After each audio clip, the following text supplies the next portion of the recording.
Welcome to বাংলার valley of flower.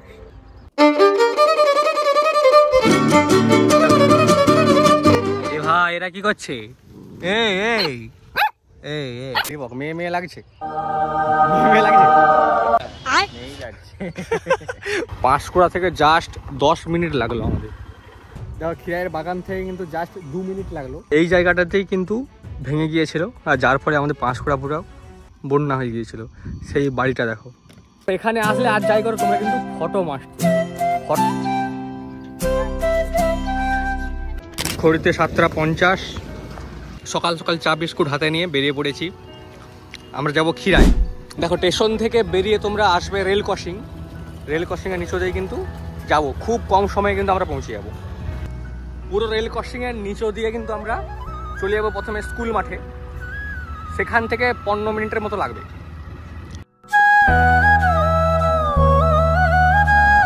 এই Panskura girls স্কুলের সামনে দিয়ে কিন্তু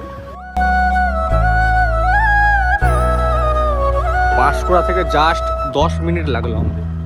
জাস্ট 10 মিনিটেই কিন্তু আমরা পৌঁছে গেছি খিরাই। আর যেটার জন্য অনেকে কিন্তু টোটো ভাড়া করে নিয়ে আসি, 400 টাকা 500 টাকা নিয়ে নেয়। আবার যারা বাইকের রাস্তা যায় না, বাইক নিয়ে আসা, তাদেরও প্রবলেম হয়। আশা করি এবার প্রবলেম হবে না অনেকের। দীপক তারা বাঘিনীতে করে কিন্তু আমাদের 3 জনকে নিয়ে চলে এসছে। দেখো মানুষের ব্যস্ত জীবনে একটুখানি আনন্দ পাওয়ার জন্য তোমরা আসতেই পারো বাড়ির কাছে খিরাই। আর আমরা কিন্তু এই খিরাইয়ের এই সুন্দর মুহূর্তটাকে উপভোগ করার জন্য বন্ধুদেরকে নিয়ে চলে এসেছি একদম সকালে। হচ্ছে 26শে জানুয়ারি।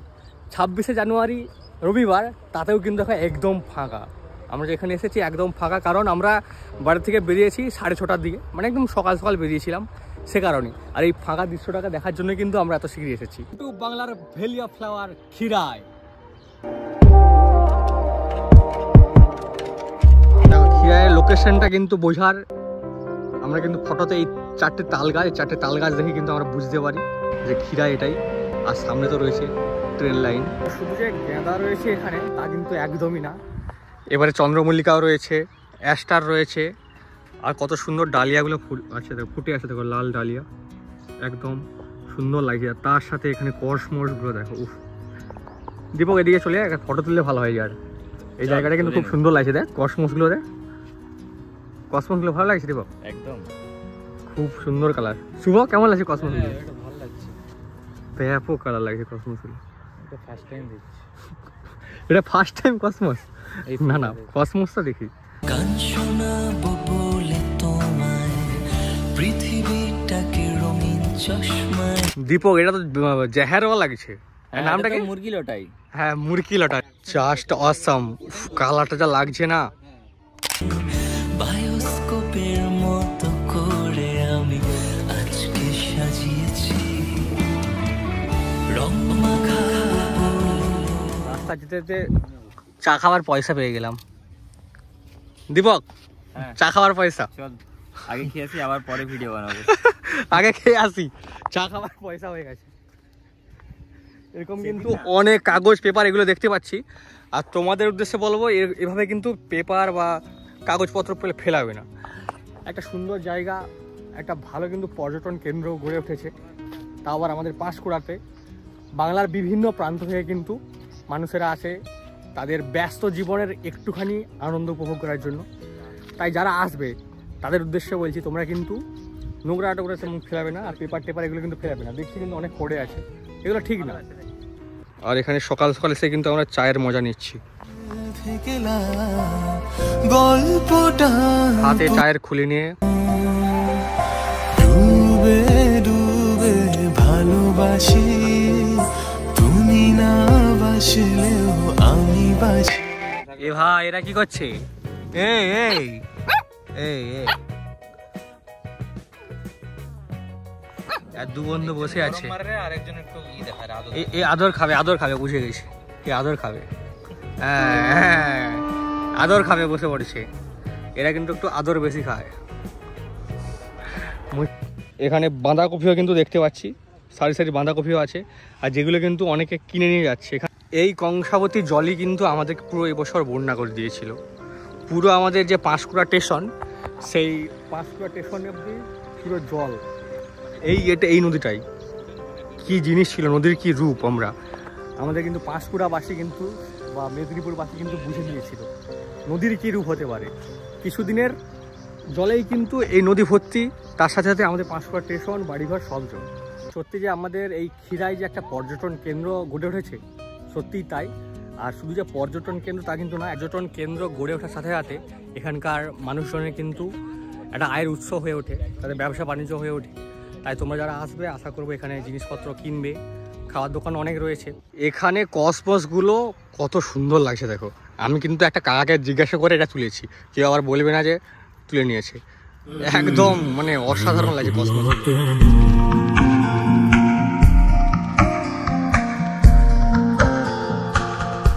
দীপক তোরা গোলাপ লে, দীপক দীপক তোরা গোলাপ লে, গোলাপ লিবার কেউ নেই।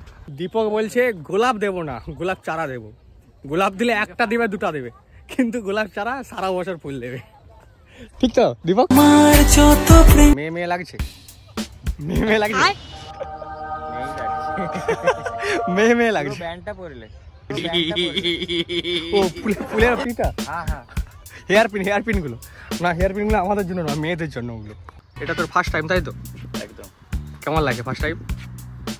লাগছে তো খুবই ভালো, কিন্তু আরো তাড়াতাড়ি এসে আমরা কুয়াশার যেটা মজা নেবার চেষ্টা করছিলাম সেটা পাই। দেরি করে আসলে আরো ভালো জিনিস পেতো। এটা কিন্তু অত ভালো জিনিসও পাইনি। এটা কিন্তু একদম ঠিক, দেরি করে আসলে আরো ভালো জিনিস দেখতে পেতো। না এই ফুলই ঠিক আছে, অন্য আর ফুল লাগবে না। এখানে কিন্তু একদম একসাথে সাদা চন্দ্রমল্লিকা গুলো আছে, এটা কিন্তু বড় ভ্যারাইটি। পৃথিবীটাকে রঙিন চশমায় বায়োস্কোপের মতো করে আমি। এবার কিন্তু যত সময় গড়াচ্ছে ভিড় কিন্তু জমে যাচ্ছে, আর আমরাও কিন্তু বাড়ির পথে রওনা দিচ্ছি। আশা করবো তোমরা সবাই আসবে আর এখানে ফুলের মজা নেবে। এখানে ভেঙে গিয়েছিল নদীটা, যার ফলে আমাদের পুরো পাঁশকুড়া বন্যা হয়ে গিয়েছিল, সেখানে যাচ্ছি সেই জায়গাটা দেখবো আর তোমাদেরকেও দেখাবো। খিরাইয়ের বাগান থেকে কিন্তু জাস্ট 2 মিনিট লাগলো, এই 2 মিনিটে কিন্তু আমরা এখানে চলে এসেছি। এই জায়গাটাতেই কিন্তু ভেঙে গিয়েছিল, আর যার ফলে আমাদের পাঁশকুড়া পুরো বন্যা হয়ে গিয়েছিল। সেই বাড়িটা দেখো, সেই বাড়িটা। আর এখানে গাছের যে শেকড়গুলো কেমনভাবে উল্টিয়েছে দেখো, মানে একদম খতরনাক। জল কি করতে পারে। এদিকেও কিন্তু জল ছিল, এদিকেই নদী, পুরো এদিকে ঝাঁপিয়ে জল আসছিল এদিকে, আর কতটা জায়গা শুধু ধস নিয়েছিল দেখো। এটা এখন সারাই হচ্ছে, বাড়িটা কিন্তু সেই রকমই রয়েছে। মানে খিরাই থেকে 2 মিনিট, যারা আসবে দেখতে আসতে পারে। 2 hours later অনেক হলো রাজুদার পরোটা, এবার আমরা মা কালীর পরোটা খাচ্ছি। আমাদের পুরুষোত্তমপুরে খিরাই থেকে আসার পথে খিদে পেয়ে গিয়েছিল। স্কুল লাইফে কিন্তু অনেক খেয়েছি, অনেক। যারা রবীন্দ্র বাড়িতে থাকবে তোমরা জানবে, বহু পছন্দের তোমাদের এই পরোটা। ভালোই লাগে পরোটা এখানকার। আমরা অনেক আগে খেতাম, আগে যখন কেমিস্ট্রি স্যারের কাছে পড়ে আসতাম, তো এখন আবার খাচ্ছি অনেকদিন পর। আজ এই পরোটা মিস করবে এখন? হ্যাঁ, খুব মিস করি। দীপক পরোটা মিস করিস? একদম মিস করা ছাড়া আর কোনো কাজ নেই আমার, ঠিক আছে। এক সময় কিন্তু এই পরোটা আমরা অনেক খেতাম, তাই আজকে চলে আসলাম খেতে।